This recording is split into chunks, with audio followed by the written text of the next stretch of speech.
Okay, are we live? Gotta make sure we're live. Uh-oh, failed to publish. Let's see. Let's see if we're live. I think we are live. Just gonna make sure. Let's see. Okay, yeah, we are live. Okay, let's get going. Let's get going. Vigilante Williamson here with the 8th episode of my show, The Vigilante Williamson Show. It is October 18th, Sunday, October 18th, and I hope you are having a blessed afternoon. It is around 1 p.m., a little after, and this is the podcast. Still do not have a schedule for the podcast, still just doing clips. My mask comes apart. Again, I hope everyone having a blessed Sunday. I'm going to get into quite a bit of topics across both political and pop culture spectrum. Talk about a lot of things. Before I get into the whole show, I wanted to talk about something I did yesterday. As this mask again comes apart. Let me get this right. Ears aren't big enough. Okay. I want to talk about something I did yesterday. And it's something I never thought I would have done, especially not 8-9 months ago. And even up until a few weeks ago, I wasn't sure if I would do it. And that is vote for Donald Trump, which is something I can't believe I did. We have early voting where I am, so I was able to vote early. I was able to vote on Saturday. And I wanted to talk about why I did, especially because since so many of the stories we're going to cover today feed into that. I'm semi-black pill when it comes to politics, right? I don't think my vote really matters. I actually think Trump is kind of control ops. I think with the money printing, super inflation, hyperinflation is coming for everybody. I think socialism is coming from everybody for everybody. I know they have UBI in Canada coming out potentially next year. And I don't think that the globalist agenda, I don't think is going to lose. It's too much power, unfortunately. And I don't think Trump is really, I think he's controlled ops. This part of the mask is falling apart. I think he's controlled ops. I think he has a vaccine potentially coming. So you say, well, if you think this, why did you vote? Why would you vote if you think everything's corrupt and the fix is already in? I voted because the left, the cultural left, the Democratic Party, the whole concept of what they've done has been so distorted, has been so corrupt, has been so disgusting that I felt I had no legitimate choice. Again, my choices always were between voting for him and not voting, and I was very comfortable not voting. But all of the phone calls and the texts and the commercials. Do you want to go back? No, motherfucker. I'm so sick of these assholes who, both black and white, who look at black people as if we're like baby seals in Alaska or something they're trying to save or whatever. They have this really demeaning view of us as sheep. And the invocation as if this is some civil rights deal to vote out Trump, when I've done let's talk about some of these killings that's happened, because that's the thing. All this racial injustice. I did one of my first videos. I spent weeks actually doing research to show that the Minneapolis prosecutor's office was incredibly corrupt, and you rarely seen anything talking about that. But Trump's responsible for George Floyd's killing, even though there was a lot of other people involved who had a history of ignoring a lot of racial stuff, a lot of racial killings, and a lot of things that happened to black people in Minneapolis, both Amy Klobuchar and Michael Freeman. But that was never part of the story. And, whether you're talking about Breonna Taylor, all we got is misinformation about that situation. All these situations, misinformation, lies. Kyle Rittenhouse is a white supremacist. It's awkward because he shot white people. You know what I mean? Lies. And then we get to this week, and this is where the straw broke. This is where the straw that broke the camel's back. we have this Hunter Biden story that gets suppressed. Another story getting suppressed by the mainstream tech oligarchs. You don't deserve to know this news. YouTube has been suppressing creators for months, for years, really. But you don't deserve to know this information. Oh, if you're a conspiracy theory, you don't know. You're not on this platform. So all of the censorship, all of these lies, all of this framing, and then the straw that really broke the camel's back was Ice Cube. Ice Cube comes up with a plan. He gets in contact with both sides, both of these parties. One party proceeds, the other one says after the election. Yes, for some reason, he's the bad guy. He's their pet because the Democratic Party doesn't care about anybody. They care about nothing but power. When you talk about all the craziness that's going on in California with some of their laws, I felt like listen, like I said, I think socialism is coming for everyone. I don't think we have a choice. But I have to slow it down and try to get myself prepared for whatever the hell's coming, right? And I feel like Trump is what slows that down. There's a lot not to like about him, but what you consider all of the craziness that the left has done, I didn't have a choice. I didn't feel like I had a choice. And I'm okay with it. It was very satisfying, actually, to vote. It really, because he's the first option on the little computer, so you hit Trump. But then when I kept going, hit Republican, I felt so satisfied because I got to tell this party who doesn't like me, this party that looks down on me, this party that if 15% of the people that look like me never voted for them again, they would be destroyed. Yet they treat us like shit. They ruined my city. Kwame Kilpatrick ruined my city. You understand that? Ruined it. Killed it dead. The Democratic Party has done nothing for me. They've done nothing. And the Republicans are feckless. I don't want to defend these fuckers. They suck. All politics suck. But, both parties are not equal anymore. One party has shown itself to be way worse. One side has shown itself to be way worse. When you have Antifa burning down black businesses, but it's for racial justice. Coming into neighborhoods, they don't know nothing about burning down businesses. Rich Caucasian kids burning down businesses, but it's for racial justice. And then a lot of them call themselves BLM. They're a bunch of rich white people telling other white people what to do.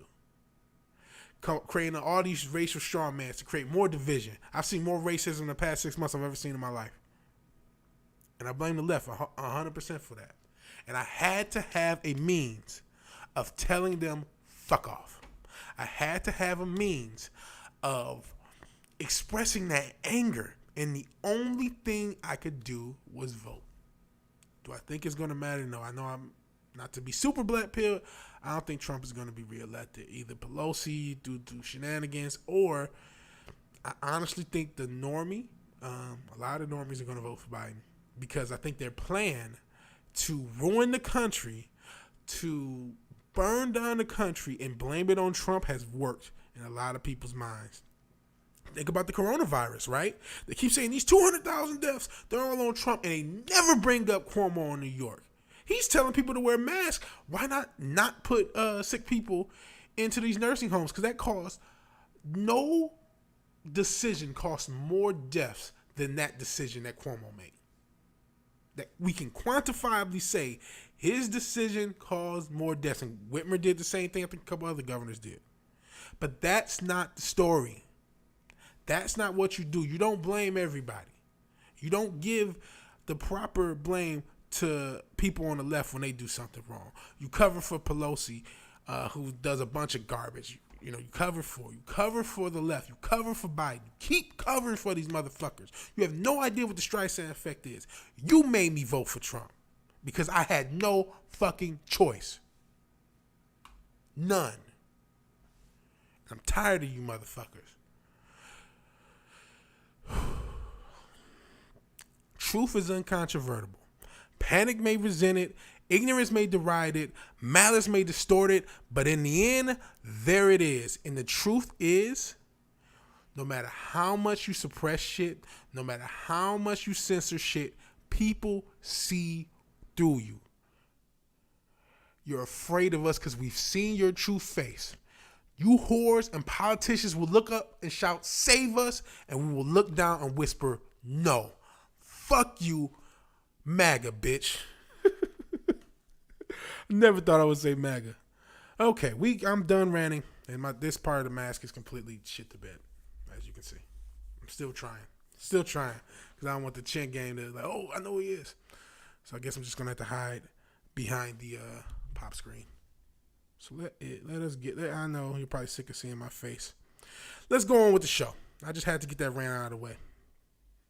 So I want to, before I go into the show, again, look at some numbers about Twitter. Because one of the big issues with this whole cultural war is the use of Twitter as a straw man. And let's look at some of these users. Okay, this many active users, whatever. But 22% of U.S. adults use Twitter, right? That's the statistic I wanted to pull from here. Here's another one. 80% of the tweets are from 10% of the users. So 10% of 22 is 2.2. Meaning 80% of Twitter only represents 2.2% of the population. And it's the most extreme leftist percentage of the population. Yet is used as some authority for how the people feel. Even though it's not representative of anything. It's just a social media site, right? And I think social media, I haven't used social media in years. I know a lot of people do. I know most people do, right? I don't even actually know that most people do. I actually think that most people do not. At least not as active as they make us out to be. I think it's mostly a younger people thing, even though a lot of old farts are on Twitter. But the reason I gave that backdrop is because we're going to get into Ice Cube and Donald Trump. I talked about it in my intro, how upset I was about the coverage of this story, about the reaction to this story. But I guess the reason I brought it up is this sentence here by this guy, Alex Insat, that this is the guy who wrote this article. Oh no, I gotta show his. I want you to see this goofy. This is the picture. This is the guy. This is the guy who wrote this article. But this is the story how Ice Cube wound up in a room with Jared Kushner less than 2 months before the election, then locked arms with Donald Trump in a move that delighted the president's supporters and angered many African Americans. Who are these African Americans that he angered? If they're representative of the 2.2% of the population, that's not everyone. And again, as I said in the intro, and actually I'll play here. I got to get my headphones back. Hopefully this is queued up. Yeah. Oh, I got to cover my chin.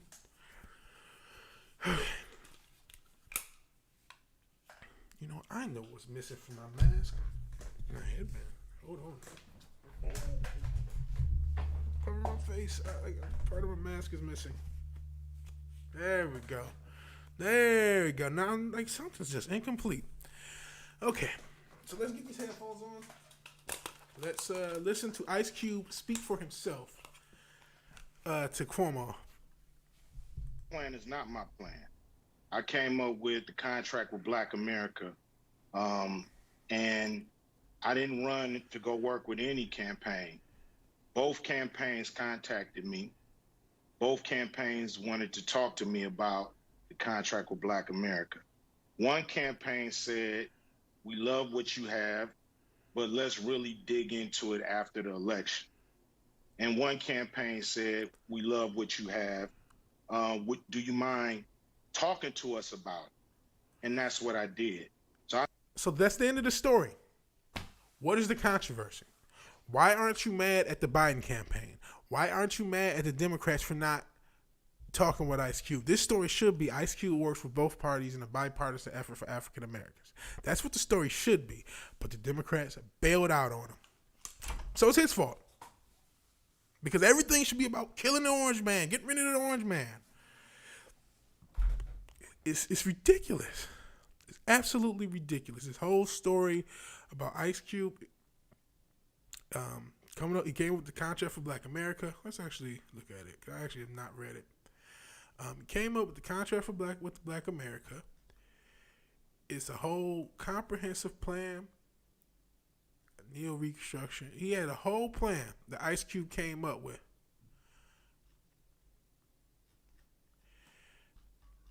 Oh, look at this. This is a very comprehensive plan. And Trump took a part of it and put it in part of his platinum plan. Instead of the Democratic Party being a part of this situation, of course, the little fist, which I actually think that whole fist thing goes back to like an ancient god or something. But I digress. Instead of the Democratic Party being a part of this, they want to wait till after the election because every goddamn thing they do is about the election. That's why they're withholding stimulus, even though I'm mixed on stimulus because I know it's going to lead to hyperinflation because it's money that we don't have. It's money for our unborn children, some maybe unconceived children, maybe our grandchildren. Who knows who this money actually belongs to or belonged to because it's already printed and used for corporations. But I digress again.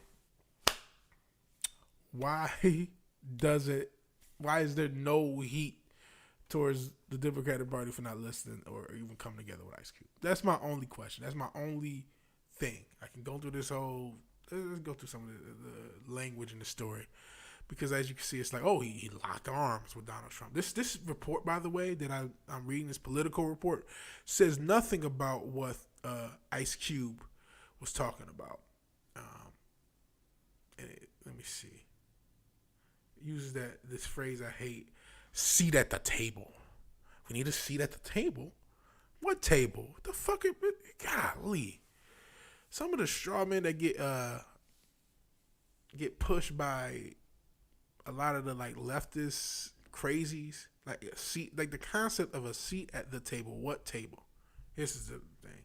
A person familiar with the discussion said Ice Cube touched base with Biden's campaign, but only received a vague commitment to have, quote, a seat at the table, which is not in what Ice Cube said at all. But this Alex guy wanted to add that in because it's leftist rhetoric. The reason I hate this phrase, a seat at the table, because it implies that like there's this like it's like listen, nobody in America needs permission from any other human being to do a goddamn thing as long as it's not illegal. So I don't need a seat at any table with anybody else. I'm doing me, right? You know what I'm saying? Like I don't need some leftist table of, snooty latte liberals to beg for anything. So I don't want to see the table, whatever the fuck that means. And then here's some more stuff. After the Trump campaign revealed Wednesday that Ice Cube had helped shape the president's plan, an array of black commentators, Torre. Gives a fuck about Torre. This guy is just a long time, I don't know who Roxanne Gay is, but a long time crazy artist, not artist, he's just been an artist sniffer. He's been a part of the media for decades. His opinion doesn't matter. I don't think 90% of black people know who Torre is. I only know him because I'm old. And I saw a lot of just like behind the music stuff when I was younger. But of course he says, he's being used. And Roxanne Gay is, how's the guy from NWA become MAGA? Because the guy from NWA is a businessman. I don't know if you noticed that. Actually, all the guys from NWA, when you think about the main three, Dr. Dre, Eazy-E, and Ice Cube were all pretty good businessmen. I mean, if not for Eazy Grenades, I think he would have probably done well with business. He's the businessman who came up with NWA. So NWA has always been business oriented. So I don't think that is that far of a dip or far of a reach when you really think about it. And of course, Eazy was at the White House with Ronald Reagan. So yeah. And this again, lies. The White House engaged in a weeks-long courtship of Ice Cube, a transformative figure in the rap world, as well as mainstream Hollywood. Trump aides had also invited Ice Cube's representatives to the White House and heard them out on conference calls, at least one of which included the performer. There was a lunch at the president's Bedminster Golf Club with Ice Cube's manager. So weeks-long courtship. No, he went to both parties. One said no. Yes, he's going to go to lunches and golf. That's how business deals get done. That's probably how this Alex guy, I'm going to keep showing him. That's probably how you got your job, bro. You probably had to go on lunch with somebody. What are you talking about? But you're framing this shit. This is what happens. Leftists, and he's not malicious. There's way more malicious.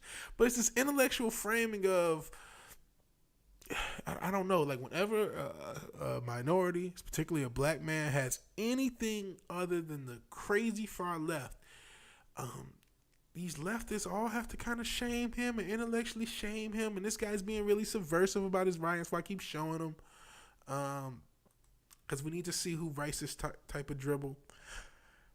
Let's see what else. What else can I make fun of in this article? Dude, let me see. Oh, gee, he called for. I think all people need to stop paying taxes. I'm just reading through this article. I think that's pretty much it for this. But I just really wanted to touch on the situation. Regardless how you feel politically, Ice Cube did nothing wrong at all. He's nonpartisan. He went to both parties. One party had something to say. The other party said, "See you next Tuesday." So, screw them. Screw this guy. Let's get on to some of the non-political stuff. I want to talk about Batman. I didn't do the set photos. And I also kind of want to dispel some rumors in the little entertainment section I'm getting into in the podcast. I talked a little bit in my previous podcast about the rumors going on with this situation and the rumors going on. I touched on a little bit with The Mandalorian. And I kind of compared them to two because we got dispelling reports. But there's a little bit of information that may dispel the rumors. First, I wanted to take a look at the set photos. And I want to actually go to this one. What's going on here? Actually, let me not play that game. Let me not play the link game. Let me just move myself. And there we go. And let's go through these set photos. Because I'm just excited about this. I need a palate cleanser from the intro. So, first, let's go to this bat suit. I think the big issue was Robert Pattinson's body. But I'm looking at the bat suit itself. And I'm looking at it. I'm like, how can you tell if he's like, if he loses 30 pounds but wears that suit, how could you tell? That suit seems to hide his physique pretty good. So I don't think that issue, that rumor, I don't think that has any weight. Here's, him next to, look at the Penguin. Look at Colin Farrell as the Penguin. Wow. The makeup artist went in that day. He's still slight, but he's not that skinny. He's just I think he has an incredibly average build. He's not really skinny. It's exactly average because he was skinny and got himself as swole as he could naturally. Some more set photos, but looking at it, I'm like, well, that physique is going to be hidden by. Here's just some more. I'm on the back. Again, a lot of. I gotta stop doing that. Actually, I can view image. Let me see. I'm sorry. Brain farting right in the middle. I thought there was an option to view save image as. I don't want to do that. I just want to view the image by itself. I think I got to open a link and do that. I don't want to do that. I don't want to do that because I don't want to go crazy everywhere with everything. But there's set photos because they're shooting. More, I think that's Catwoman at this funeral scene. That's kind of the big scene that was shot the past week. This funeral scene. Seems like all the big players are there, so I don't know if that's the mayor. I'm not sure who passed. But I really think that rumor about his physique is bunk. I don't think it's going to matter because that suit, and again, he's not big. I think he's, like I said, average build. But he put in work. He was much smaller. And look at this suit. This is probably a perfect back-to-back. Look how skinny he looks here. And then look at him in this suit. Can you tell he's skinny in that suit? No. So I think the idea that, the stuntman looks so much bigger than him, no. The nature of the way that suit is built, it can hide his physique. I think that rumor is completely garbage. It's false. I love Doomcock. I think he got bad information. I think a lot of other stuff may be valid. I do think there must have been some spat between him and Matt Reed. There's just too much information against that. But I do not think he faked the beer bug. I just don't. I don't think they faked the beer bug and told him you got a month to come back because, as I said, if you're telling him that, you're basically saying hop on gear, we're firing you, and they didn't. So I just think that rumor. I love Doomcock to pieces. He's one of my favorite comic creators. He gets most of his stuff right. He even got, I think, most of his rumor right. But I just think that part, maybe his source threw that in, or maybe there was some discussion previously. But that suit, I just think, hides his physique. So I don't see how that could be possibly an issue. Any more cool set photos? Just this. You just see this conversation, and I know, Catwoman is with Bruce. I wonder if they're dating, because in the Long Halloween it was pretty good. They were sort of dating, and I don't remember. I think Bruce. No, I don't think either knew who the other was. That was kind of awesome. So I wonder if they have that type of dynamic where they're both dating and don't know who that. This is Batman. This is Catwoman. It's always kind of a cool dynamic, and a little bit more stuff about the Batman sources. Let me get out of there. Oh, mouse, don't do this to me, man. Don't do it. Superman. But not what you think. There is a tweet of this guy in the Superman costume. This is actually like a Halloween sort of deal.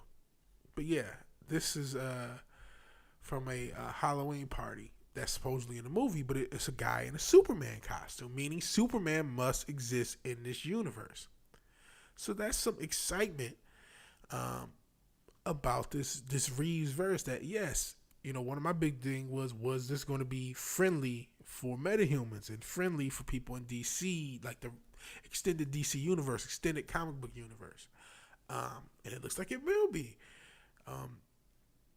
So yeah, I'm pretty excited the fact that Superman is on set. Let me get through some of this. I'm just skimming through things because my problem with these damn podcasts, I put like 100 stories I want to do, and I'm like, well, how do I give each one the time it needs and deserves? But Superman spotted on the Batman set, but it's not what you think. Matt Reeves continues to shoot the Batman around England, which has resulted in a ton of images behind the scenes leaking. And again, this tweet, Sam McTweets, so Superman exists in this costume party, so he must exist to be emulated. And I actually remember right before I went on, let me see about Mr. Freeze, because apparently there's a reference to Mr. Freeze. So let's check.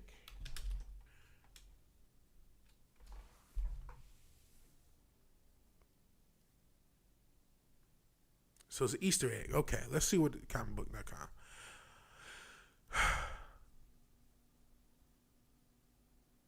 Okay.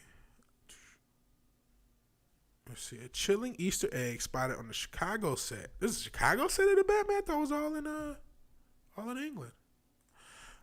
Chilling Easter egg spotted on the Chicago set of the Batman reveals connections to Mr. Freeze and the Batman animated series. Set in the second year of Bruce Wayne's, Robert Pattinson's costume crime-fighting career, the Batman pits the Dark Knight detective, which it's just the Dark Knight, or the world's greatest detective, so good to know that comicbook.com doesn't know who Batman is, against early day versions of the Riddler, Catwoman, and the Penguin, played by Paul Dano, Zoe Kravitz, and Colin Farrell. Amid internet whispers that the Batman includes a modernized version of the Lewis Carroll-obsessed Mad Hatter, a poster appears to reference two other Bat villains, a masked anarchist known as Anarchy Dope, and Victor Freeze, who becomes the refrigerator rogue Mr. Freeze. Set decoration photographed by Fox 32 News entertainment anchor Jake Hamilton shows a torn up anarchist poster with the A logo adopted by Anarchy. Below is a message urging Gotham cities to destroy GothCorp, a corporation created for the Batman the Animated Series.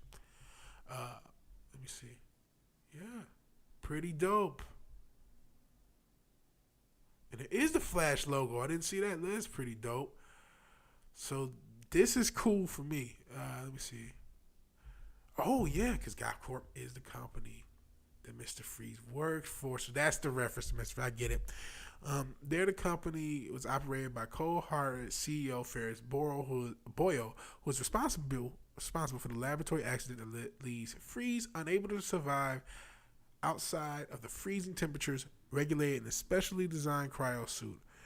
In the 1992 episode Heart of Ice, which is an incredible episode. If you've never seen Batman the Animated Series, what are you doing with your life? Mr. Freeze pursues cold vengeance against Boyle for interfering with his cryogenics in a desperate attempt to cure his terminally ill wife. Sorry for that bad Mr. Freeze impression. His voice is so cool because he sounds so cold. But that's pretty cool. So, Anarchy and Mr. Freeze could be a part of this Batman world. The Flash can be a part of this Batman world, and so could Superman. For someone who was really worried that potentially the Batman may be too realistic and too grounded to include some of the fantastic comic book elements, I'm very much excited, very much thrilled, and very much happy that those elements are at least going to be there. And I'm excited that I don't think the rumors are true, at least about his physique. Now, there very well could be a dispute on other things, unfortunately, and we'll see how that goes. But I'm really excited about this Batman movie. I know there's people who just don't like Robert Pattinson as a casting. I'm not a hardcore Robert Pattinson guy, but I'm gonna give him a chance, and I'm excited. And so that's pretty cool about the set photos, and I kind of went through a few of them, and it's cool. And I wanted to talk about this again to dispel this rumor. Pedro Pascal and the Mandalorian. Actually, you know what? Let me see. Which story? I actually think the second story would probably be a little bit better. Oh, no, it's the same story. I'm an idiot. Okay, let me just read through this. A Mandalorian movie, Pedro Pascal and Jon Favreau on the newest Star Wars franchise, the future of the newest Star Wars franchise. Less than a week after Pedro Pascal wrapped production on season 2 of The Mandalorian, the entire entertainment industry and much of the world effectively shut down in the wake of the growing threat of the COVID pandemic, with a new season of the mega hit Star Wars series set to premiere on October 30th, and I will be doing reviews for that. It appears that Pascal's titular bounty hunter once again narrowly escaped a Death Star-sized disaster. Did not quite feel like it at the time. I really didn't stop to consider it because, unfortunately, the news has, for me, been causing alarm in so many different ways. Just another version of that. Pascal told Variety during this interview about the October 14th cover story, which actually I think may be the story I want to link to. So I'll get that up, but I'll go through this. I can't say that I totally didn't see it coming because unconsciously I sort of snapped it into a way that it must have been prepared. What I wasn't prepared for is his eyes went wide. 6 months is way longer than that, Mr. Pascal. Soon enough, Pascal will slip on his character's signature helmet once more, and that's a key thing because a lot of the dispute is that he is no longer a part of the set and just a voice actor. Executive producer and showrunner Jon Favreau told Variety The Mandalorian is on schedule to start production on season 3 of the series before the end of the year, which is cool because the end of the year is in a couple months. After Pascal wraps up shooting in Europe on the feature film, and I actually want to see this, The Unbearable Weight of Massive Talent with Nicolas Cage, which, if you look at the synopsis, is just a Nicolas Cage playing himself, a fictionalized version of himself, but having to be an action star. I think they did something with Jean-Claude Van Damme quite a long time ago, maybe 5 or 6 years ago, and this is something similar, and I'm definitely going to be excited for that. We're operating under the assumption we'll be able to go forward, Favreau said. He noted the innovative production technique pioneered for The Mandalorian, wall-sized video panels for location backdrops, puts the show in a unique position within the industry. I'm not sure if you've ever seen the set photos. Let's do some live TV and a little bit of the Googling. This is the story I wanted to see. I don't know what happened. I try to prepare the show as far as links ahead of time and do my little research. And I don't know what happened to that link. But let me see. Mandalorian set, and hopefully I'm close enough to the mic. I can't type. Screen, yeah. Has this really cool, almost super IMAX sort of thing going on. Yeah, this thing. This huge set, like this is the top of it, and you see the sky right here. I think I could do the open image, new tab. No, where is it? Here we go. So yeah, this is the Mandalorian set. This is what they're talking about as far as these innovative techniques.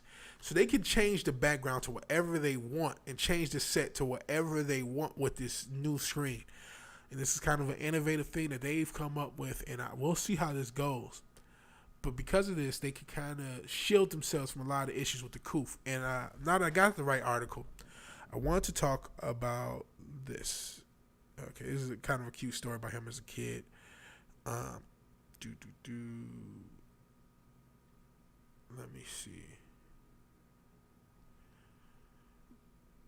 I guess the story I want to talk about, the main thing is he says that he was in the suit more in season 2 than he was in season 1. And I'm trying to read through the mask to find the part,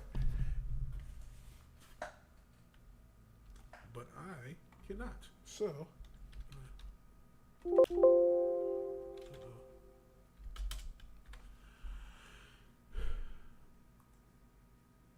here we go. So let me go through the whole little thing to kind of give up little things. Says Pascal was already asked to smother one of his best tools as an actor. Extraordinary and uncommon for anyone showing the newest iteration of a global live-action franchise. Imagine Robert Downey Jr. only playing Iron Man while wearing a mask. You can't. Now he had to hand over control of Mando's body to other performers too. Some actors would have walked away. Pascal didn't. So this is what Variety says.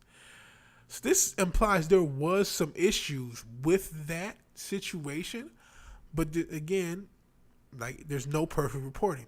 If there were more than a couple of pages of a one-on-one scene, I did feel uneasy about not, in some instances, being able to totally author that, he says, but it was so easy in such a practical and unexciting way for it to be up to them. When you're dealing with a franchise as large as this, you are a passenger to however they're going to carve it out. It's just so specific. It's Star Wars. And then there's this sentence. For season 2, Pascal says he was on the set far more, even though he still sat out many of Mando's stunts. So, this report, we heard all the reports about Pedro Pascal leaves the Mandalorian set. Pedro Pascal is not on set, but he says he was on set more in season 2 than season 1. So, you cannot believe the Variety report. Maybe that you're right to not believe the Variety reports. But this dispels that rumor completely. At least according to him. Now, he could just be trying to dispel it. This could just be spin.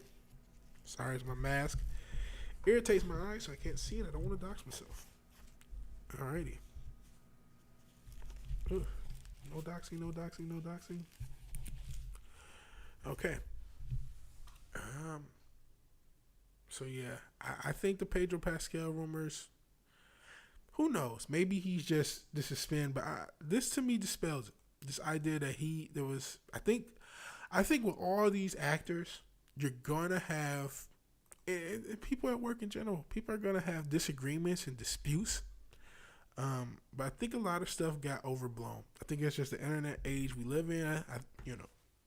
The Mandalorian is one of the few pieces of entertainment that people have, for the most part, beloved. I know there's some prickly pears who want a perfect series, but to me, I've been really excited about the Mandalorian. I'm really excited about season 2. I'll be covering season 2.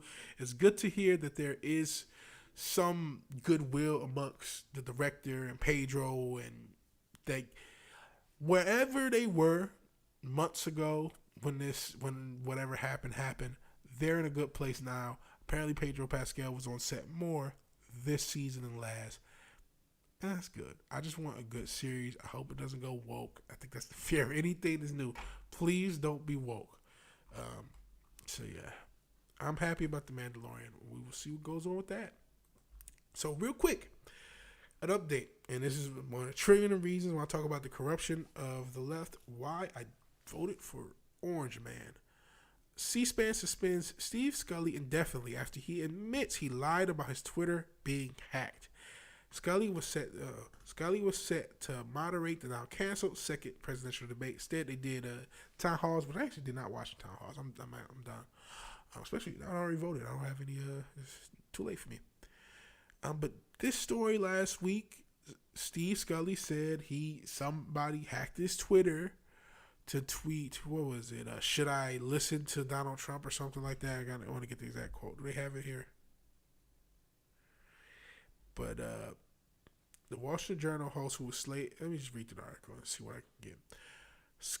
The Wall Street Journal host who was slated to moderate the now canceled town hall debate, which they did a town hall debate, so I'm not sure, but the now canceled town hall debate between President Donald Trump and Joe Biden went viral last week after a tweet sent from his account indicated he had reached out to the former White House communications director. Scully issued his first statement addressing the controversy to CNN following his suspension. For several weeks, I was subjugated to relentless criticism on social media and conservative news outlets regarding my role as a moderator for the second presidential debate, including attacks aimed at my family, Scully wrote, which is never good. I don't care what you think about somebody. You don't attack people's family. You don't come at people personally. I think people need to stop doing that. I'm not in favor of that shit. And even though Steve Scully is kind of a snake, you don't attack somebody's family. I hope he's a 2A guy, even if he's liberal. This culminated on Thursday, October 8th, when I heard President Trump go on national television twice and falsely attack me by name. Out of frustration, I sent a brief tweet to Anthony Scaramucci. The next morning, when I saw the tweet create controversy, I falsely claimed that my Twitter had been hacked. So basically, what he's saying is he cannot do his job as a moderator. President Trump said something mean, so I said something mean back. He had every right to question you as a moderator. You used to work for Joe Biden, bro. Like, you literally were an intern for Joe Biden in the 80s. You're an intern. He had a right to question your authenticity as a moderator. And you proved him right. You proved him right. Like, you literally proved him right. If you would have just had thicker skin, you could have still been a moderator, still did your leftist BS and undermined the president. But you didn't. You couldn't even do that. You had to lie and say that your Twitter was hacked. And these are the scammy things that get people to vote for Trump. This scammy, scummy garbage that's unfucking necessary. That's it about this dweeb. Just want to touch on that. What the hell's going on with these hoodies? Oh, wait a second. I'm old as fuck. Old fart. Are kids wearing shit like this? What the fuck is this? This is very bizarre. That's trippy. Is this a thing? This has probably been a thing for like 15 years and I don't know. Good Lord, what is going on with this? What's going on? Okay, real quick.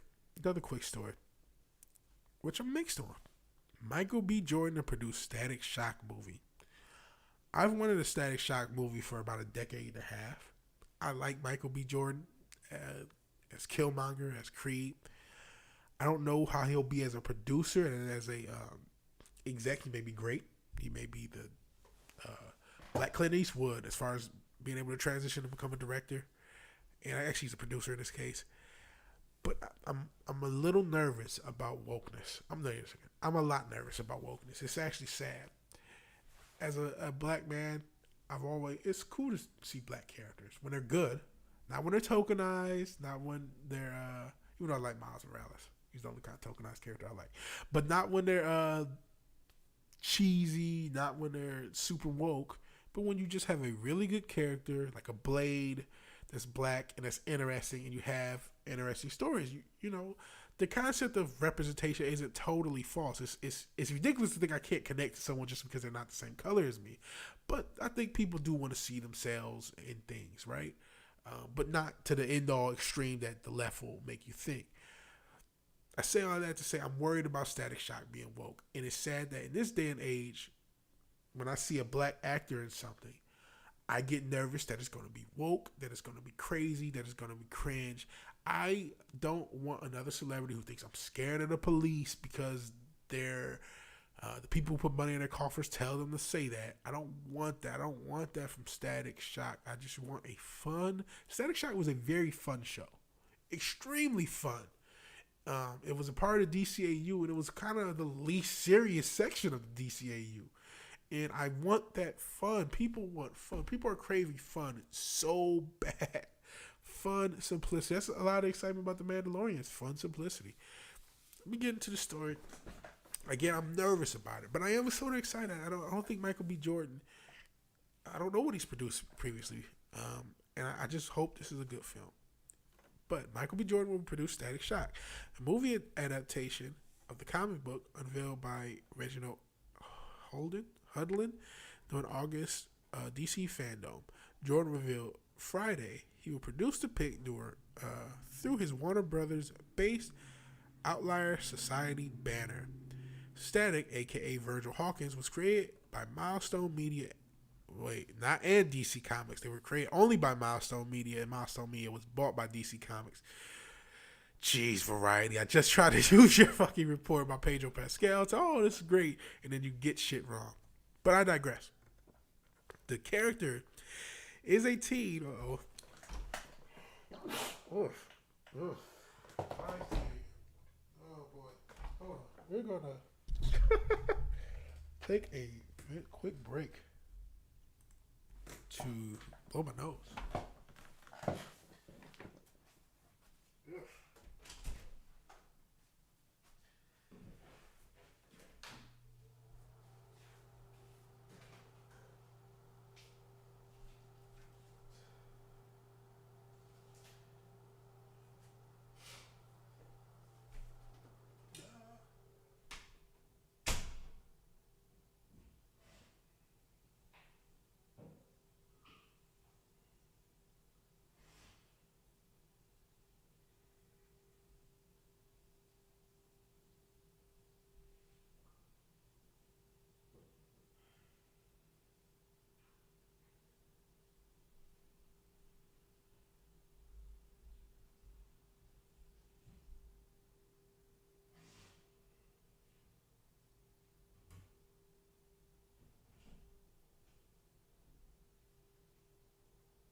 Hopefully you guys can hear me. Okay, I'm back. Let me get my screen situation right. Okay, it's me. And we're back. So, not sure exactly where I was in the report. I know I got through this paragraph because Variety has this wrong about Virgil Hawkins, or about Milestone, because Milestone created him and then DC bought Milestone, so it's not 100% accurate. But let me go. Static Shock, an anime series, aired on Kids WB back in the early 2000s and is one of the few superheroes starring a black character. Proud to be part of building this new universe centered around black superheroes. Our community deserves that, Jordan said in a statement. Outlier Society is committed to bringing to life diverse comic book content, across all platforms, and we are excited to partner with Reggie and Warner Brothers on this initial step. Holden is writing a Static Shock digital comic book series beginning in February. He revived Milestone Media in 2015. Jordan broke out as Oscar Grant in the 2013 drama Fruitvale Station and portrayed Adonis Creed. And we know all the movies he's been in, Eric Killmonger, etc. And then that's pretty much it. But I'm mixed. I diverse characters. When I see that coded language, it's like, oh boy, corporate control diversity. And you worry about Michael B. Jordan. I think he's a great actor. Great actor. I don't want this to be a agenda. I don't want Static Shock's friends to get shot by the police. I don't want some MAGA, you know what I mean? Orange Man back. I just want a fucking good TV, a good movie. And I hope the focus is on a good movie. We don't want diverse characters. We want really good characters who happen to be representative of America or of the world. We don't want this forced diversity. It's not only is it unnatural in the way it's done, but it goes ahead of story, it goes ahead of character, and it goes ahead of making a good film. Now, one thing I will say is Black Panther shocked me with how woke it wasn't. Not saying it was completely unwoke.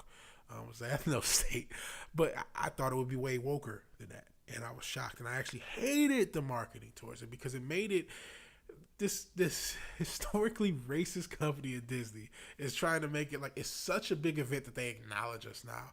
You didn't even have a black Disney princess until the 2000s. Get the fuck out of here. Like, kiss my ass, Disney. And kiss my ass, Hollywood. I'm sick of the fake diversity, but I hope Static Shock isn't this. Static Shock was a fun show. Make a fun movie that has black characters, and it will make a lot of money. There are a lot of white, black, Hispanic, and all sorts of people who either grew up on Static Shock or went back to watch it. It is a fun show. It has a cult-like following. It is something that people have wanted for decades. Do not ruin it in modern-day wokeness. That's all I ask. Am I expecting it to be totally non-woke? No. Unfortunately, there's going to be a little bit of woke in everything we get from now on. But please, give me something I can pick around the wokeness and get a good story. That's all I'm asking for you, Mr. Michael B. Jordan. He's an incredible actor to me. He's one of those sandwich guys. I can watch him make a sandwich. He'll make it compelling. He's a really good actor. I hope we get a really good movie. And I hope it's not... I hope story is first. If story is first, everything else will take care of itself.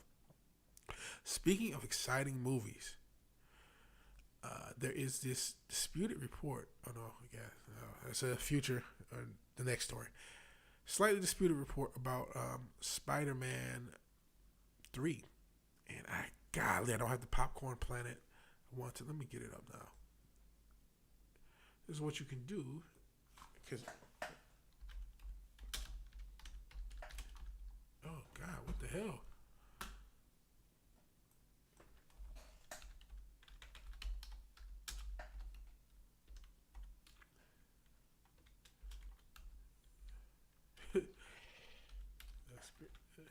I'm looking up Andy Signor and you get this settlement thing. But I just want to look up this thing because he's the one who... he has a video on it. But this is, like I said, there's a disputing report. Andy Signor says it's 100% confirmed that Andrew Garfield and Tobey Maguire are going to be in this Spider-Man 3. They keep calling it Spider-Man 3. MCU Spider-Man 3, to be specific. Actually, let me move myself back to my natural side. MCU Spider-Man 3. And then Entertainment Tonight says that the casting rumors are unconfirmed, but not untrue. Which makes it seem like maybe they're in talks. Serious talks, but things aren't confirmed. Fans have their spidey sense tingling with the news. Andrew Garfield and Tobey Maguire may make an appearance in the next Spider-Man film. I don't want an appearance, motherfucker. I want Tobey Maguire to be a featured character in this motherfucker. With Tom Holland. E.T. Canada reached out to Sony Pictures, the studio that owns the movie rights to the Spider-Man movies, in light of the rumors that the former Spider-Man are in talks of regaining screw the English language, are in talks for joining the reigning, defending Spider-Man. Those rumored castings are not confirmed, a rep for the studio says, fans will note the statement does not deny the casting buzz. Exactly. Golly, do these reporters know anything? Tobey Maguire played Peter Parker from 2002 to 2007 because Spider-Man 3 came out in 2007. You idiots. Oh my God. This makes me mad. This is I talked about this Variety report that had Milestone Comics not realizing they were bought by DC. This person doesn't realize there was a Spider-Man 3, whoever wrote this report. For entertainment tonight. I think it's Canada. E.T. Canada. I don't know what you North Michiganders are doing out there. All that legal weed. Spider-Man 3 came out in 2007. Get it right, fool. Tobey Maguire played Peter Parker from 2002 to 2007. Idiots. Garfield took over in the franchise reboot in 2012, and in 2014, Holland made his first appearance as Iron Boy in 2016. The rumor mill worked overtime to spread the idea that Garfield, 37, and Maguire, 45. Garfield, 37? Whoa, how old was he during the 2014 and 2012?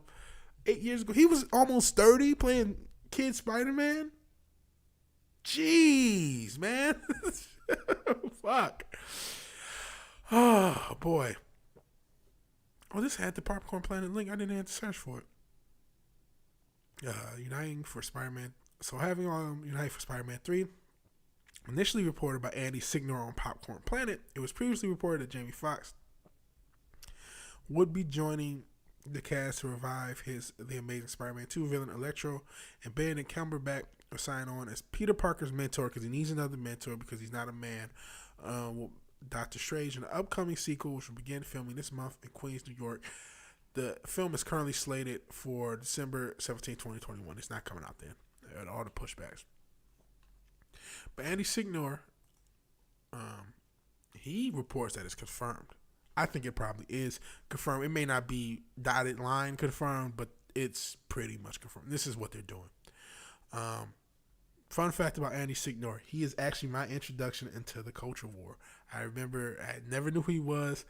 I remember his story about a false Me Too allegation and the fact that it was suppressed a few years ago. That was like alarming to me that all of this news about him was, this is what I'm never been a complete normie, but I was still sort of normie.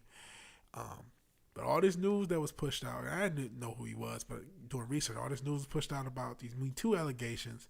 And when he proved them wrong, it was actually suppressed by Facebook. It was actually suppressed by Twitter. And I was like, wow, that's crazy. It was scary to me. It's still scary.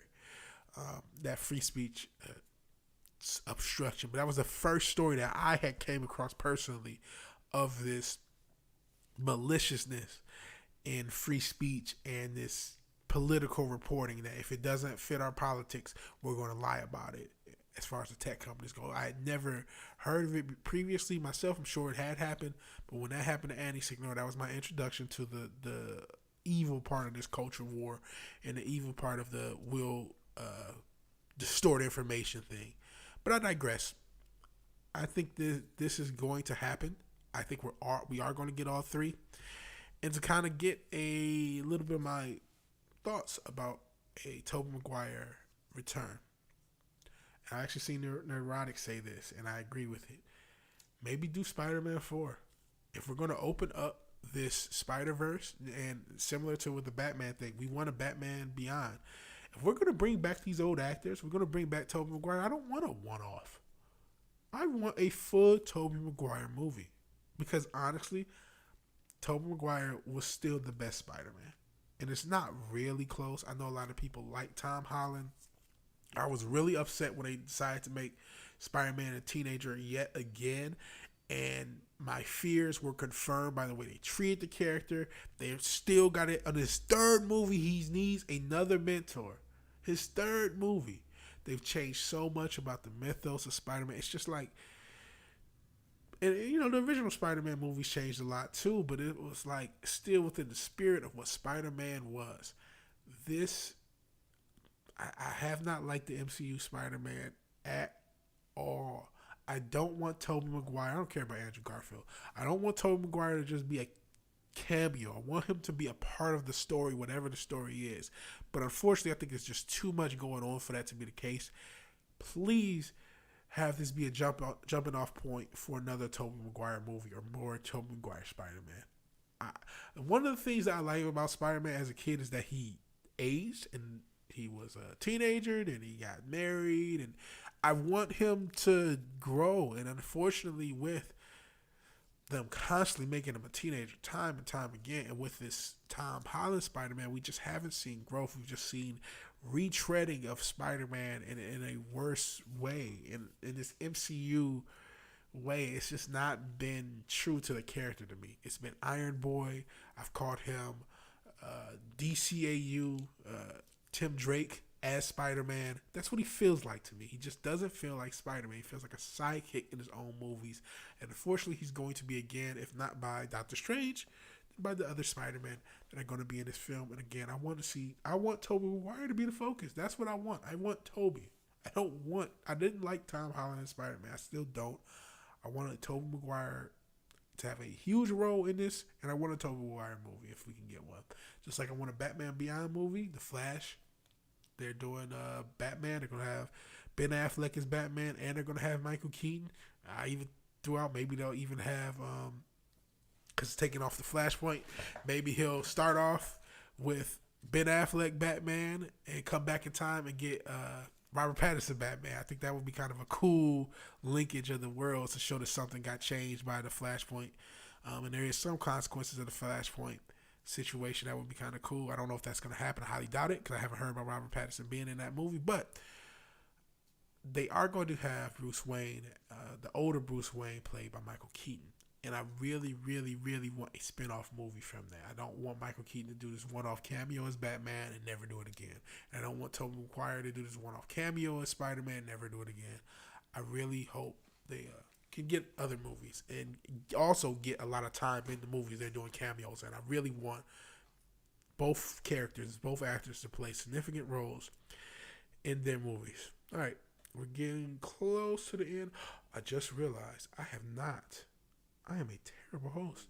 I end these shows on a positive news, and I haven't found a positive news story. Before I go into my next story, which is not positive, I'm going to take a break and find that story. Go on my thumbnail. I'm still going to talk. Still here. I haven't gotten to this Magical Girl Friendship Squad yet, and I haven't gotten to the Hunter Biden crap, which I will get into shortly. But I wanted to find a positive news story. That's like my thing.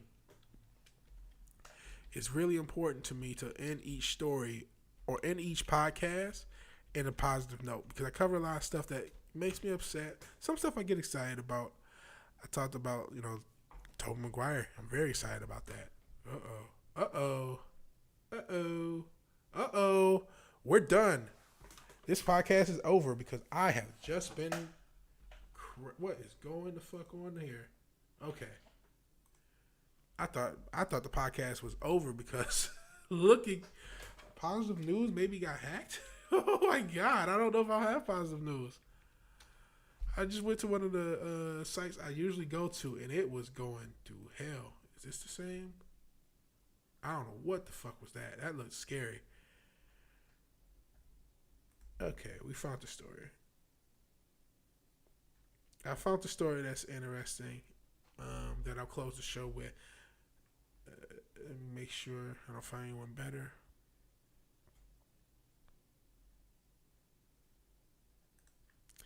Let me see.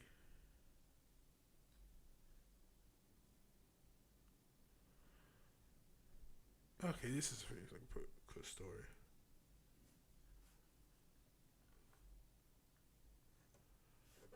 Oh wow, this is a cool story. Okay, I found a cool story to end with. Actually, I'm going to end with two different cool stories. So, sorry about that. A lot of technical issues. This has been a really momentous podcast as far as the technical issues go.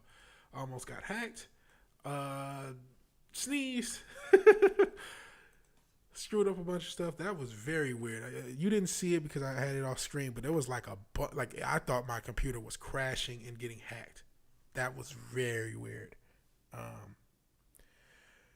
Yeah, that was really weird. I thought I had to end the podcast. Holy shit. It was like this window screen and a bunch of like escape. I'm like, oh my God. But it looked like that was just a link. Oh man, I'm gonna have to run an antivirus scan after it. I just got hacked during the podcast. That's awesome.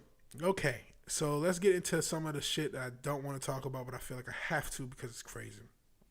This Gal Gadot controversy. Cleopatra was Greek.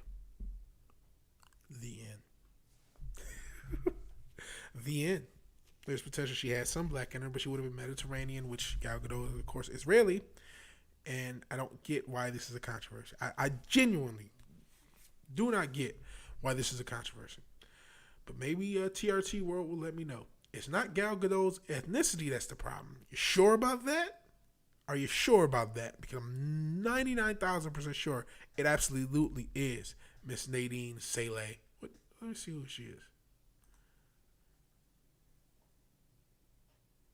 Oh, so she's Arab. So what is she? Multi-researcher. She covered topics, gender and reach. So she's, to say this, a little wokish. Cleopatra, the ancient Egyptian queen and one of the few women remembered from the region's history, were played by Israeli actress Gal Gadot. And I always say Gadot, but I think it may be Gadot. Arguments of cultural appropriation, stealing Arab film roles, land, and culture have already been made on social media. Wow. In retaliation, many claimed Cleopatra's Macedonian Greek heritage is justification actually more accurately represented by Gal Gadot, which I agree with. Regardless of this tedious conversation, it is, as it generally is, justified to call this out. Wait a second. It is, as it generally is, justified to call this out as whitewashing, regardless of her origins. Cleopatra was the queen of modern-day Egypt, and modern-day Egypt has a population of 100 million and thousands of capable actresses. Are any of those actresses a star on the level of Gal Gadot? Miss Nadine Saleh, because she's trying to go in a different direction with this. No, they're not. None of them are as famous as Gal Gadot. She's a star. Do you understand how movies get made? The purpose of a movie is to make money. So you hire an actress or an actor who has some cachet to the role. Now, I'm not going to watch Cleopatra. I was never going to watch it. I had no interest in this movie because it's just not my thing. But the idea that they should have gotten, not this person, just get an Egyptian actress. Everyone wants a black actress. Let's see what this had in the Guardian report. Gal Gadot as Cleopatra is a backward step for representation, according to Hannah Flint. The odds that Hannah Flint is a Caucasian is 100%. So this person is going to tell you about representation. She may have other ethnicities to her. It's a backward step for Hollywood. Cleopatra is once again getting the big screen treatment, and this time courtesy of Wonder Woman director Patty Jenkins and the DC heroine herself, Gal Gadot. But even with a female director and a female screenwriter, and later, Colin Gridis on board, the casting of an Israeli actor with Ashkenazi Jewish heritage as legendary Queen of Egypt has led to a not unfounded debate about Hollywood whitewashing. Cleopatra was Greek. This is not whitewashing. And what about blackwashing? What about... I don't want the nationalities of the actresses to constantly change, right? So yeah, maybe you're right. They could have found an Egyptian actress, but the whole point of getting Gal Gadot is she's a star. And as I sort of forgot, Patty Jenkins is the director, so a lot of this was to bring back the Wonder Woman team for a new movie that kind of is similar. You know what I mean? She's Greek or a Mediterranean of origin.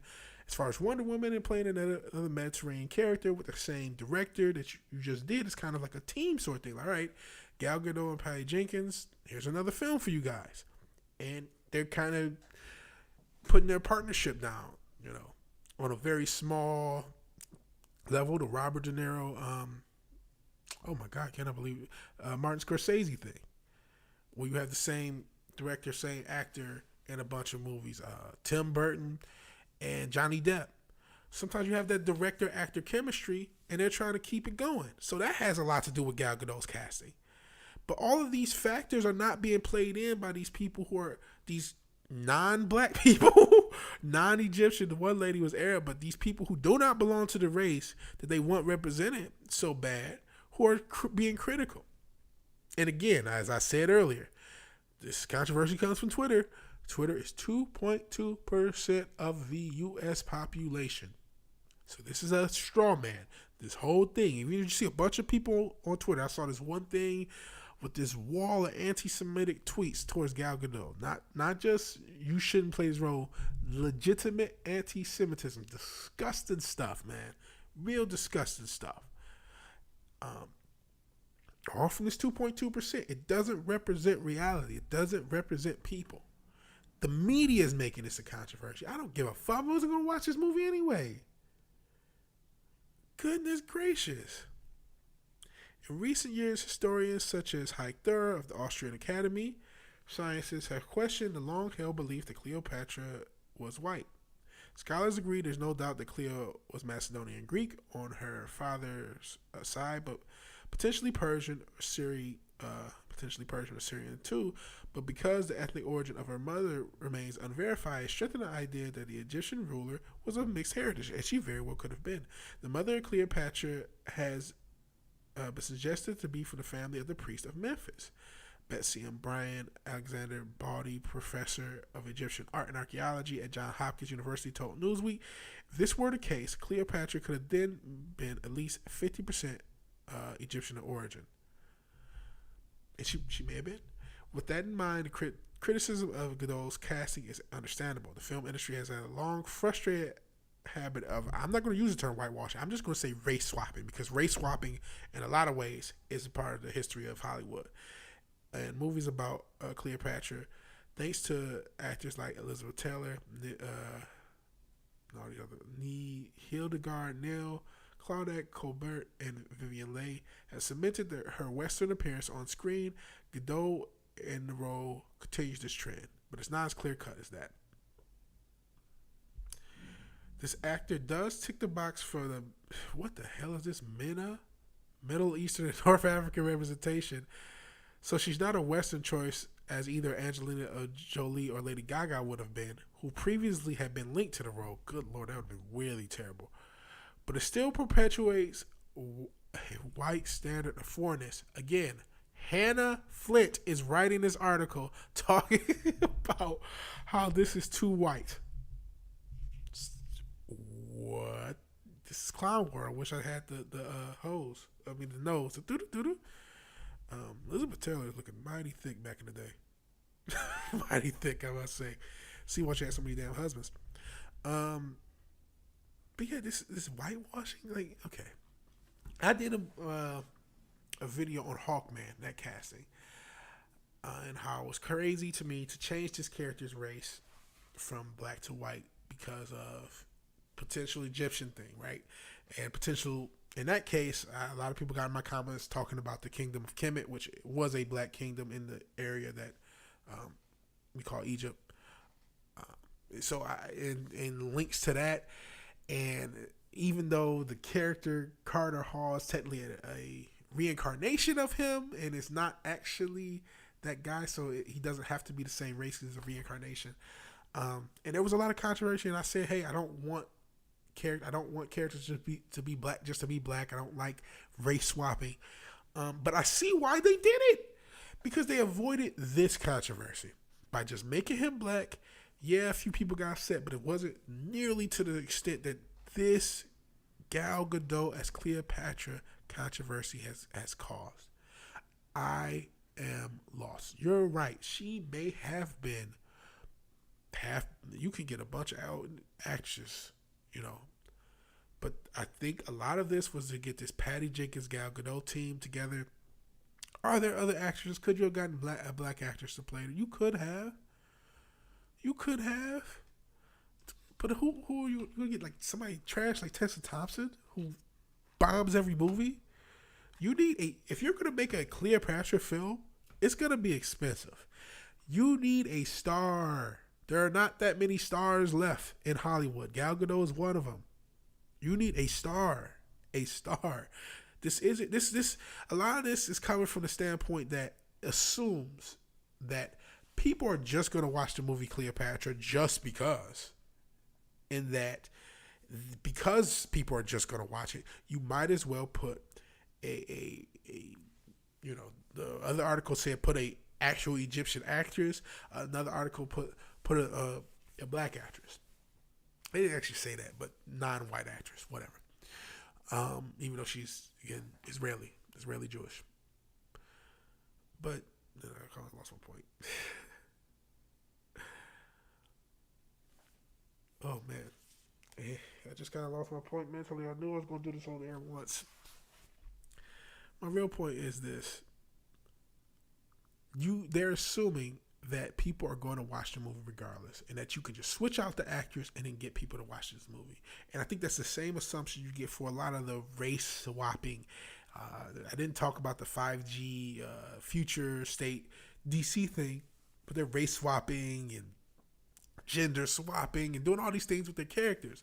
And the reason they do this sort of stuff is they assume those characters, just like they assume with Cleopatra, it's this stable and we can change it to represent whatever we want. We have this, we have the duty to represent what we're supposed to represent and be anti-racist and all this other, whatever rhetoric they're using in their heads. But they forget their first duty is to make a product that people want. Your first duty is to make a product that people want. And yes, you can have representation in products that people want. Oh, by the way, there have been movies that have been held by, movies that have starred mostly non-white casts since like the 70s that have been successful. Coming to America in the 80s was a mostly black cast, and it was an incredibly successful movie. You know what I mean? This idea, it comes from this like belittling of all people who are non-white and this pedestalization of white people that I don't have. There is no such thing as white privilege. No one is more privileged for having less melanin in their skin. It's ridiculous. But it comes from this concept like, oh, well, we have this movie Cleopatra. It's our duty to put, to represent people. No, it's our duty to put a star that people will want to see in this movie. Now, this movie probably won't get made. I think this movie is going to go the same way as that. If you remember, Scarlett Johansson was supposed to star in a movie about a trans, I can't remember if it was a male to female or female to man trans activist, and the movie ended up getting scrapped because of controversy. I honestly see that going to this, because quite frankly, I didn't want to see a Cleopatra movie no matter who was going to be in it. I think putting Gal Gadot in it, the whole point was to add star power to it and to keep that link with her and Patty Jenkins going. And because of all the controversy, I don't see it getting made, especially if it keeps up, because what would be the point of making something that your whole idea of casting is going to have the opposite effect? Now, maybe you'll get an anti-woke thing, but I don't think that, this isn't really an interesting film to me on its own. And with all the controversy, and, the Hannah Flints of the world will want to tell you what to do. There's too many white people and stuff. It's just ridiculous. And unfortunately, I think it's going to get the movie canned. So, I voted for the man, but I am not opposed to making fun of him.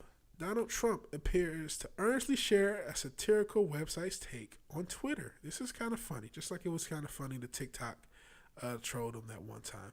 The story tweeted by the president early Friday morning was published by the Babylon Bee.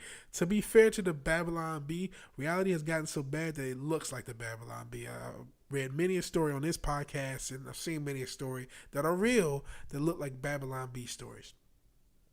President Donald Trump on Friday, October 16th, shared a story from a known news satire website, seemingly in earnest, using a fake report to blast Twitter's handling of the non-dubious allegations. Oh my God, this is why I voted against you. Word choice like this.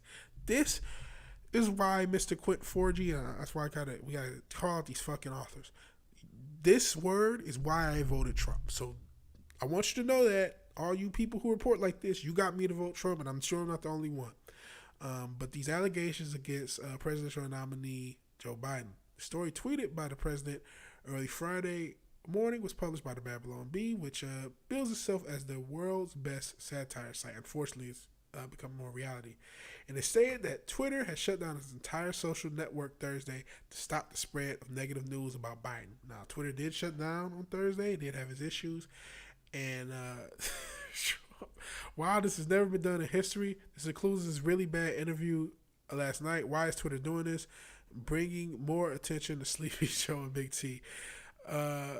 Trump issued his tweet shortly after 6 a.m. Eastern, just hours after both he and Biden participated in dueling town hall events conducted on live separate networks.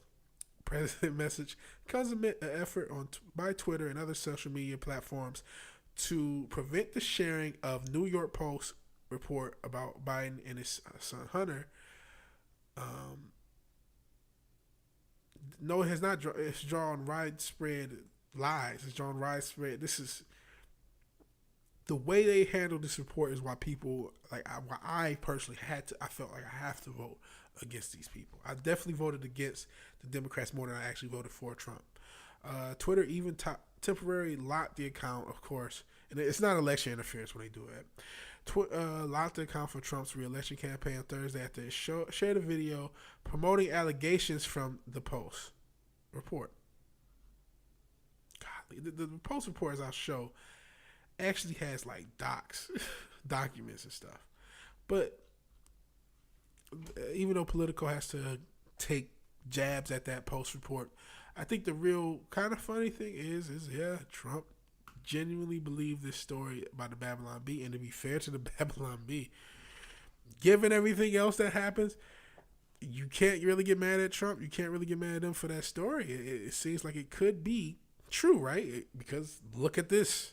Look at this article we're going to get into that totally covers anything you see outside the New York Post. And we'll get into these reports. We're going to actually talk about this damn thing. I don't have enough subscribers anyway, so it's like you can't suppress nothing. But it's just sugarcoating a massively corrupt individual because Orange Man bad. Orange Man bad means we will burn down Western society. We'll destroy the world because Orange Man bad. And you have to destroy the Orange Man. If you're not trying to destroy the Orange Man, Bill Maher, who I think is kind of starting to see what he said. Oh, yeah, we'll get a recession just to get rid of Orange Man. Just anything to get rid of Orange Man. And unfortunately, it's worked. There's a lot of people who say, what's the state of the world? Who's the president? And that's all they need. And unfortunately, the evil, the evil establishment is covering for Biden. And that's really what bothers me. If you hate Trump, fine. But allow fair media coverage. Stop coloring stuff. Stop suppressing stuff. The New York Post is the New York Post journalism is as valid as The Verge, is as valid as any of these other terrible, toxic websites and outlets. But let's get to this. 15 important things to say about Facebook, Twitter, and the New York Post Hunter Biden story. How does nobody look good? You know what? Before I get into this, let's get into this damn story. Let's get the original one. This is the cover story. Reveal, Ukrainian exec thank Hunter Biden for opportunity to meet Veep dad. Biden's secret emails. Smoking gun email reveals how Hunter Biden introduced Ukrainian businessman to VP dad. Hunter Biden introduced his father to then Vice President Joe Biden on top of an executive and Ukrainian energy firm less than a year before the elder Biden pressured government officials into firing a prosecutor who was investigating the company, according to emails obtained by the Post. Now, what is dubious when Joe Biden has admitted to pressuring the Ukrainian government to firing that official? He admitted to it. He said it. And then when you add up these emails and these documentation, which I'll skim across because I don't know how, nobody's watching this anyway. And even if they were, they would probably shut it down. But look at this. Dear Hunter, thank you for inviting me to D.C. and giving me an opportunity to meet your father, spend some time together. It's really an honor and pleasure. As we spoke yesterday evening, it would be great to meet for a quick coffee. What do you think? Could you come I could come to your office somewhere around noon or so on my way to the airport. So this is what's reported. These are court documents. There's emails. There's a hard drive, and apparently there's a whole list of evidence on this story, and it's more than I can cover. And I'm getting towards Tap out point. Personally, got quite a bit I got to get through today in my personal life, and I got to fix my own car and stuff like that. So I want to get to that. So I'm getting close to the end of this podcast. A few more stories, good news, and get out. But and more reports about him having links to Chinese businessmen as well, Hunter Biden. Hunter Biden has had substance abuse issues, which I don't like making fun of. I don't like making fun of substance abuse issues and mental health issues. I hate that sort of stuff, man. A lot of people struggle for it. But his dad's the vice president, and his links to corruption are definitely fair game. And for companies like The Verge, and everything is dubious. It's like, for fuck's sake. I thought you guys thought Trump was fascist. So you guys want to be fascist and destroy information and repress information because you're trying to kill fascism by using fascist tactics. I saw it's like that one. I don't know if you guys seen the viral kind of tweet of the one lady who's talking about how fascist the government is. It talks about Trump, and there's other young girl who's reacting to it. It's so great. That's what I feel like when I read articles like this. Let's go to these 15 reasons. The New York Post story raises red flags. The documents are sourced through dubiously trustworthy and politically motivated sources, specifically Trump's lawyer, Rudy Giuliani, who is linked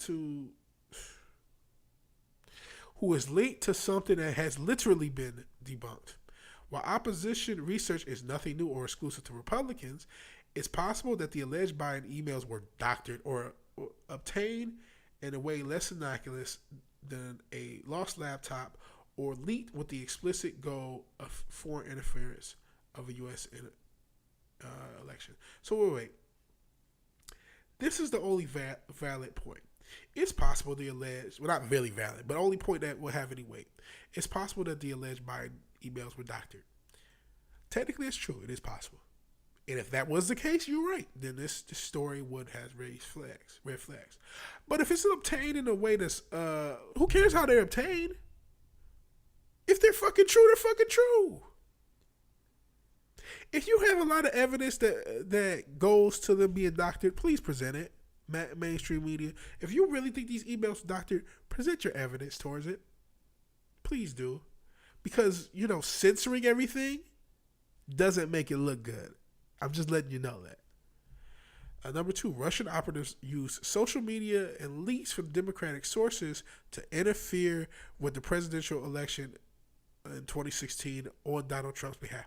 That is not true. That's categorically not true. Because they interfered with the election on both people's behalf. That was actually proven. They were just fucking with us.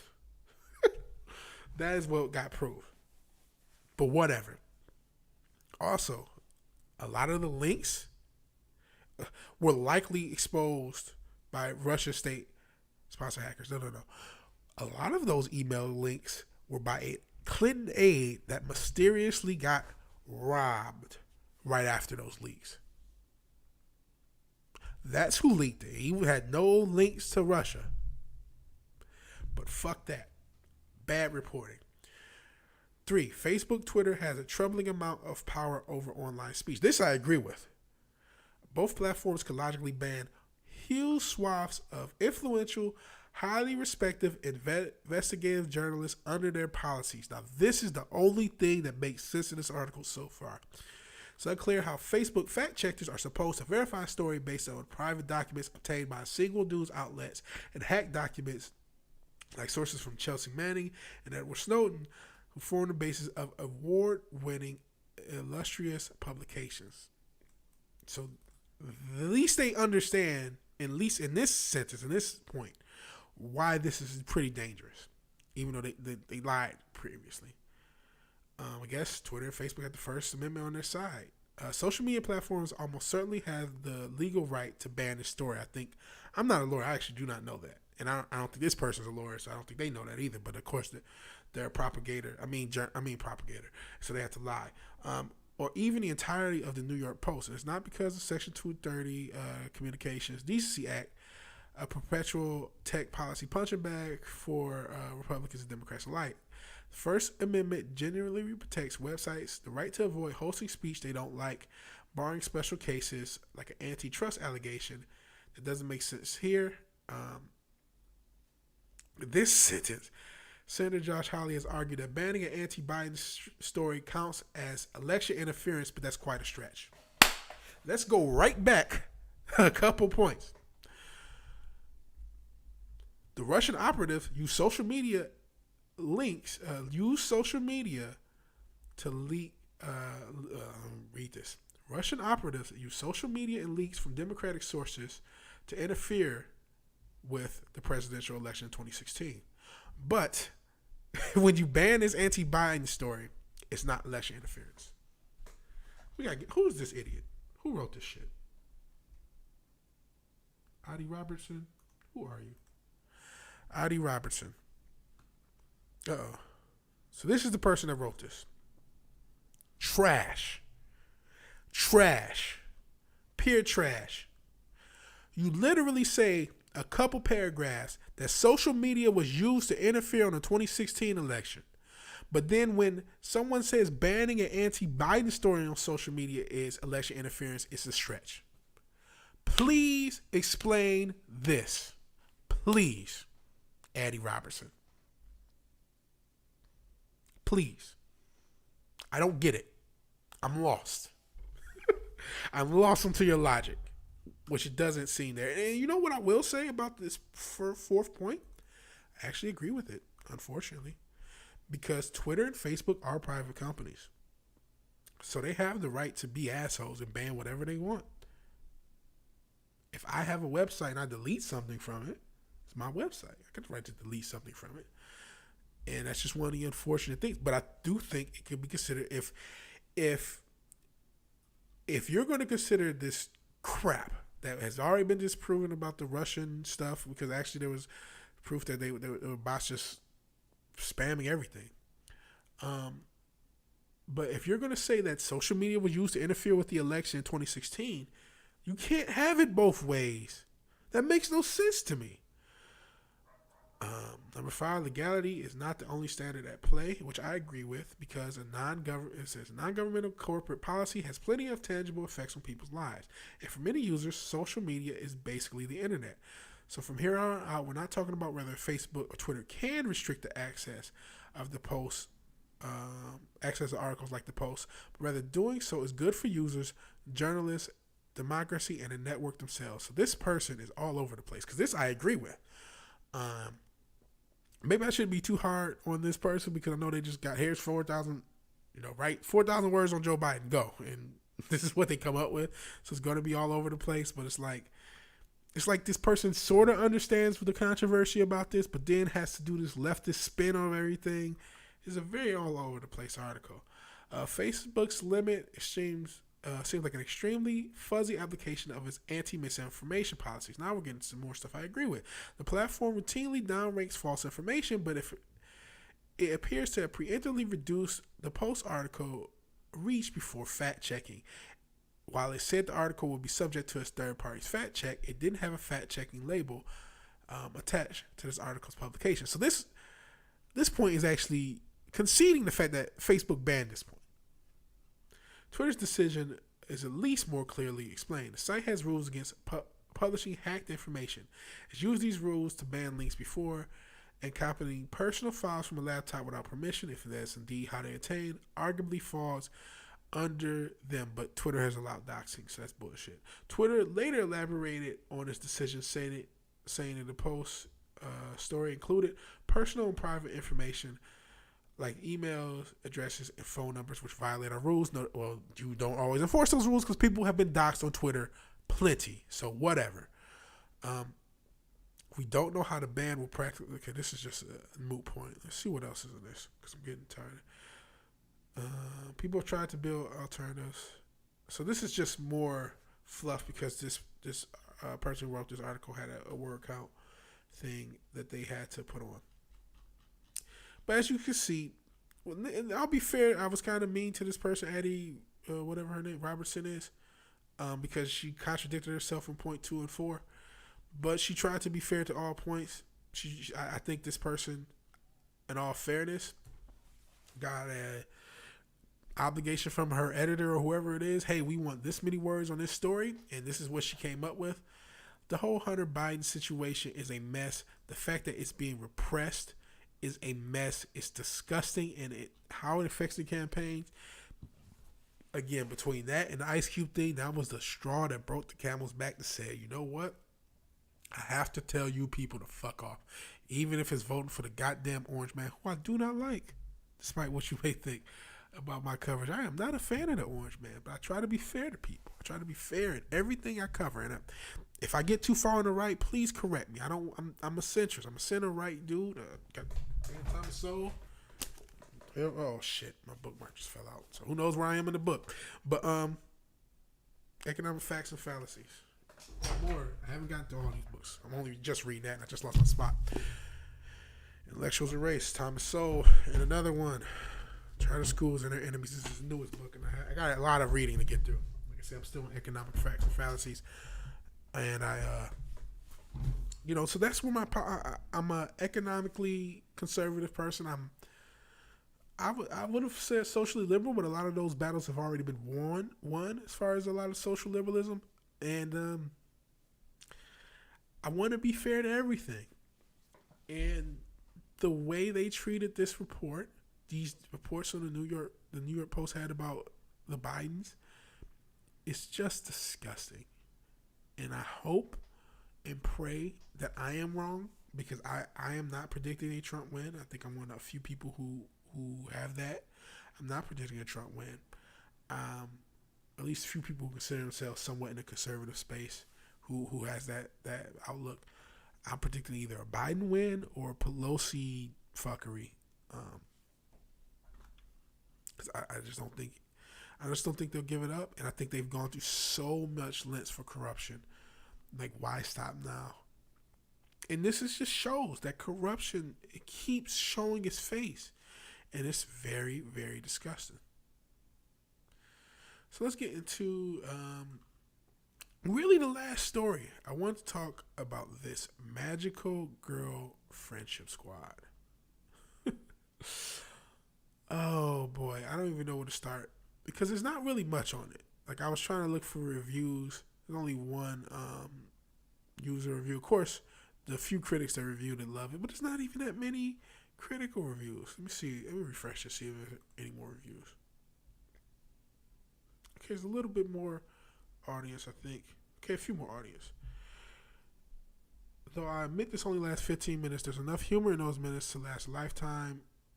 There is heart comedy and just flat out weirdness. But you have to love. My favorite character is annoying, the big mouth cat. I highly recommend it to anyone who's brave enough to take some content, because there is profanity and sex, but sci-fi has fallen so far. Just a bit of reaction to this thing. Oh yeah, I like this. Kotaku in action. Somebody posts a negative review and then it's removed by the moderator. The main characters get their powers from weed and birth control pills, and this is presented completely sincerely and unironically. Well, that explains that. But that's so bad. Overdosing on birth control sounds like a death sentence. Usually not fatal. You just end up writing articles for Sark for free. Long story short, it's hilariously bad. And then, let me see. None of them were SJW propaganda. Okay, I don't know what that's talking about. Just a reaction to this show, which it looks like a mess. But I wanted to talk positively about this because I'm glad this show exists. We need the people who are really into this hyper woke leftist blue hair feminist craziness to make as much original content as they possibly can. For two very distinct reasons. So they're not messing with mainstream and other content that's already previously established. So the writer on this is writing Magical Girl Friendship Squad. They're not writing Batman. They're not writing Spider-Man. They're not writing Star Wars. They're writing this. And that's great. That keeps them away from that. And to kind of show people what this content is about. And to be fair, and I can't think of the game. There was a Kickstarter game that was super woke, but made money. There is a market for this. And I hope they reach that market and can stay in their market and stay in their echo chamber and leave us alone. This looks like a Steven Universe for adults sort of thing. Promiscuity is funny. Weed is funny. Being a loser is funny. This seems pretty trash, but I haven't watched it. It could be funny. I like it. I saw little clips of it. Look like a mess that I'm not going to watch. But I think this it's hilarious that this show exists. And it's great that this show exists. And I hope these content creators who like this weird, super woke, Orange Man bad, everything about the Orange Man, everything about leftist politics, echo chamber, Cal art style, I really hope we get more of it. So let me see this. How bad does Magical Girl Friendship Squad get after the first episode? So a while back, Sci-Fi Channel debuted a short miniseries titled Magical Girl Friendship Squad Origins. Haven't seen it, but apparently it's supposed to be pretty good for what is a humorous adult anime parody of Japanese anime like Sailor Moon, with surprisingly little in the way of the three S's: swearing, sex, and shock, and likable characters. The miniseries did well, and so Sci-Fi debuted a full show. However, it seems the original writers, showrunners were replaced with mad, raving SJWs and edgy trolls, as the full show is apparently really, really bad. Crimson Sin made a review of the first episode and is apparently loaded with woke pandering, cringy shock humor, and unlikable leads. So I'm curious, since Crimson Sin decided not to bother with the rest of the series, how bad does this show get? It's a Western animated series airing on Sci-Fi with the stated premise of being mean-spirited dig at anime. Why would you expect it to be good? I watched 2 episodes. It was boring, to be honest. The main characters are vain and irresponsible. The humor comes from reference to retro pop culture, modern internet culture, to TikTok, Instagram fan fiction, things about bongs, contraceptives, and digs at the patriarchy and capitalism. It's less adult Sailor Moon and more adult Steven Universe. It's amazing how quickly Sci-Fi was able to blow through 2 decades of credibility. I loved that channel as a kid and as a young adult. Now in my 30s, it has become a total waste of space. I understand that if this was a younger man's genre, but it's not like I'm bitching about Cartoon Network shows here. A good point. This is a Sci-Fi channel show. Very well. This seems like it should be. I don't know where this should be. It's sad, especially since I'm rewatching a bunch of mid-2000 original series. Stuff like Eureka was pretty good. So now they're talking about the fall of Sci-Fi. Oh man, Friday Night SG1, Atlantis, and BSG was amazing back in the day. The network just wasn't the same after those shows ended. Warehouse 13, Eureka were okay, a bit formulaic, but I liked the characters. Now they're just talking about the Sci-Fi. But yeah, the art style says enough. This is just the reports of it's what Reddit thinks of this. This is Reddit, by the way. This isn't Parler. This is Reddit who was talking about this show. This show was for Reddit, for Tumblr, by Tumblr. You know what I mean? For Reddit, for Twitter. And if Reddit hates it, I don't think it's gonna do well. But I want shows like this to be made. If these wokies can do this stuff, they'll leave our stuff alone. So let's get into some positive news to end this 2-hour podcast filled with technical issues, filled with me sneezing, filled with me slurring over my words, but we made it. 2 hours in, almost an hour and 40-some-odd minutes in. And we're going to talk about some damn good news because this has been a depressing and an emotionally rough podcast. First, firefighting robot in America just helped to put out a blaze in downtown Los Angeles. Pretty cool. Earlier this weekend, the LA Fire Department became the first city in the country to add a firefighting robot to their ranks and has already proven its mettle on the front lines. Weighing about 3,500 pounds, the Thermite Robotic System 3 firefighting vehicle, or RS3 for short, is capable of deploying about 2,500 gallons of water per minute. The vehicle, which can be controlled by a handheld remote from a safe distance, is also equipped with an HD video stream so the operator can easily maneuver the robot through difficult conditions in the field. That is really cool. Although the LA Times reports the RS3 is about the same size of a smart car, it is small enough to fit through a set of double doors, while also being strong enough to plow itself through a wall should the need arise. Wow. We can fight fires from the inside, LAPD Chief Ralph Terrazas, sorry if I mispronounced your name, brother, told the news outlet, adding the robot was a game changer for his team. Prior to the RS3 being unveiled to the public at a press conference earlier this week, it had been deployed alongside 130 human firefighters to extinguish a major emergency in a commercial fire in downtown LA. Despite the severity of the blaze, forced firefighters to withdraw from the two buildings, use their hoses from the outside, the RS3 was able to continue onwards and unleash its water cannons from the inside. That is really dope. The LAFD Foundation was able to purchase a military-grade robot for the department thanks to a sizable donation during their fundraiser. Shout out to whoever made that donation, whatever group made that donation, because you literally contributed to the saving of the lives of the people who are saving our lives, at least in LA. Really good for the first responders, especially the firefighters, who I think are the first responders who get the least amount of credit for how much they do, because they don't just fight fires. They're a lot of times the first medical responders in a lot of situations. But giving them something they can fight fires with safely is really cool. Let me get to the rest of this article. The RS3 will be assigned to Firehouse 3, which is reportedly the busiest fire station in the city. After the robot's successfully deployment this week, officials hope that the robot will help protect the LA community and its firefighters. I agree. I really hope it does. I think this is a really cool. So dox me. Everyone now knows I'm in Charlotte. But this is really cool. I think it's cool that we have all this technology.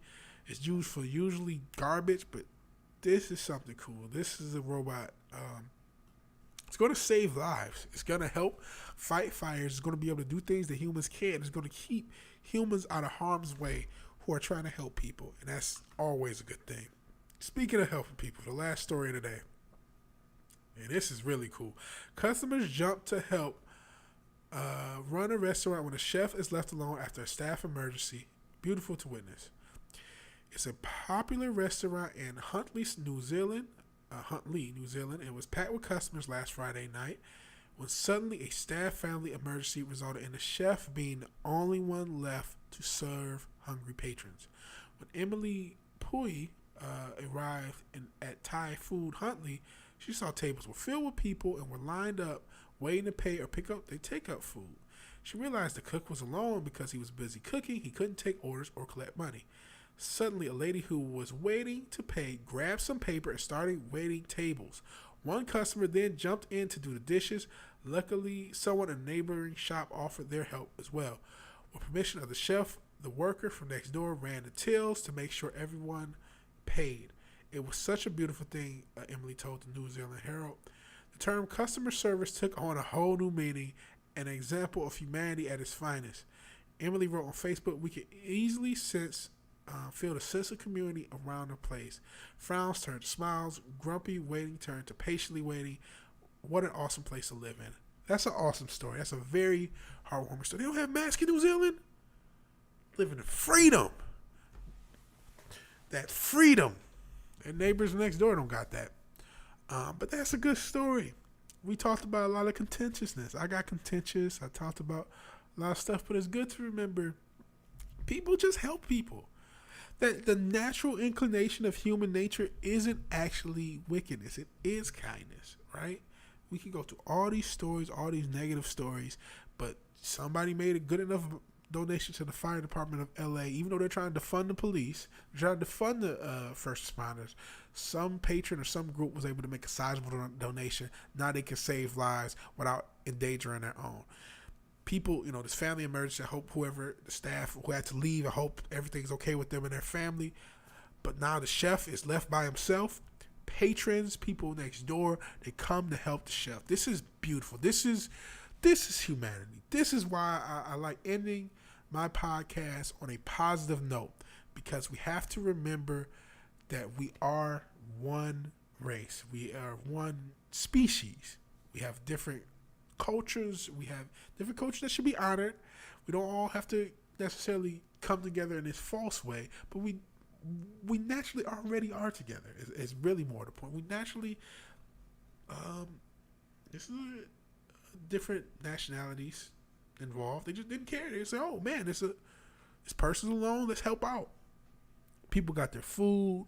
People were able to eat, and I'm sure the people who were there waiting probably had a better experience because they got to see this really cool experience of people coming together, and that's cool. And so it's good to remember that people do come together, people do love each other, and the world is not as toxic as it will have you believe. But that is the end of this podcast, and this was a rough one. But this is the 8th episode, which, as I said in my last one, 7 episodes is the average length of a podcast, and we are already at episode 8. So we have already beat 90% of the podcasts that have ever existed. And I thank you for watching this in the present or in the future. If you like this podcast, if you like this video, please like the video. If you dispute anything I have to say, I welcome conversation. I'm not a debater, but I welcome conversation. We can discuss whatever you like. Let me know in the comments below if you're so obliged to share or subscribe. I appreciate it. And if you made it this far, or if you got this from a clip that I used and went through the whole podcast, whatever you saw this or any of this information, thank you for watching. Thank you for your time, and God bless.